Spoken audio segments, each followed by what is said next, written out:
Yes, tonight we meet 16-year-old Amy Lister and her dad Daniel.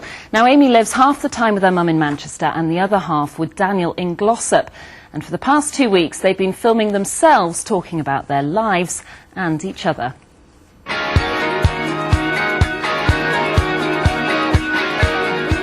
Hi, I'm Amy, I'm 16 years old and I live sometimes with my mum in Sale and sometimes with my dad in Tanfield.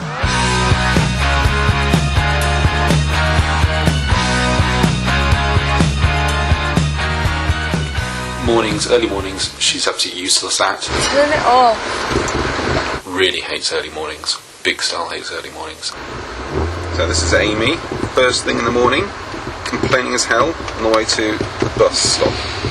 And she's not happy, are you, Amy? Film me. What time did I get you up this morning? 6. And I don't want to. The problem is that Amy spends money faster than we can print it. I love having money. I'll just go out and I'll spend it.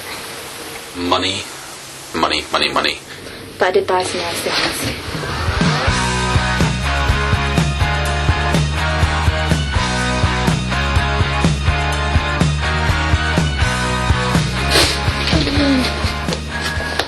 Perfume. These days, we have an understanding that if she wants to spend money, she has to work. I need to turn her off my dad. Do you think he'll give it me? Yeah, I'll get him. You didn't let me out late. But that's because she was doing her GCSEs. I will listen to her arguments and debate with her over certain things. No, it wasn't that. It was after my GCSEs as well. And you wouldn't let me out. Sometimes I may agree with her, but sometimes I won't. No, you were still studying. No, I wasn't. Definitely were. I wasn't. I love my dad. He's just proper close. He's always been there for me. Everything. I can talk to my dad about everything. Yeah. And she does, yes. She is nice trouble. As a dad, it's sort of things that I had to look up in a book really to find out. Like what? Huh? Like what? Girly things. Girly things? Yes. Like what? Well, we're not going there now. Go on. Okay. He's always come to the rescue. Whenever I've had problems with anyone or with anything, he's always tried helping me. And I appreciate that. I really am going to pay him back one day. And what do you hope your relationship will be like in, say, 10 years' time? The same. I'm hoping she'll have moved on and have the same problems that I'm having now with her.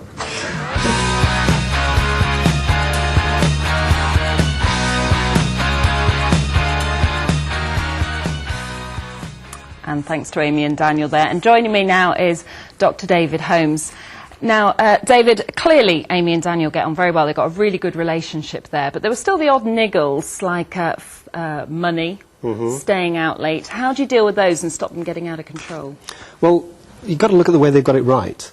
He's actually realised that you don't throw money at a child because you'll make them miserable, you'll make them helpless, and they won't understand the relationship between doing something and getting something. And they've got that right. So when you actually find that you've got that wrong, it means that you're probably spoiling the child. You're actually throwing money at them as a substitute for you not being there or for whatever, or trying just to buy a bit of friendship, and that does not work. He's got that right. He's stood firm, and that firmness has also earned him a lot of respect, which you can see in the engagement. Yeah. She does like him. Yeah. She does want to tell him things. He does help, and he is involved in her life, which is a good thing, up to a point, obviously. But for a parent, that is a miracle. If they've got a very, very difficult child who's not communicating, who's not even making eye contact with them, and who's having a strop all the time, causing them grief, you've not engaged. And here's a lesson of how to actually get it right. Yeah. Reward good behaviour. Well, I mean, that sounds nice and calm and so on, but it's not the same as one who's been through it in my time. But, I mean, everything gets on your nerves, all the stuff on the floor in the bedroom, etc., and you're going to, and if you're being firm all the time, which usually means shouting all the time, then that builds up that tension, doesn't it? Gordon, it doesn't mean shouting all the time. Firm means... Human nature, you begin to lose... You've already tolerated stuff all over the floor, etc. Already there's an inroad there. You've left a little cul-de-sac that has got to be dealt with because there is a route to say, well, you didn't bother about that, so why should I take any notice of you telling me not to stay out all night?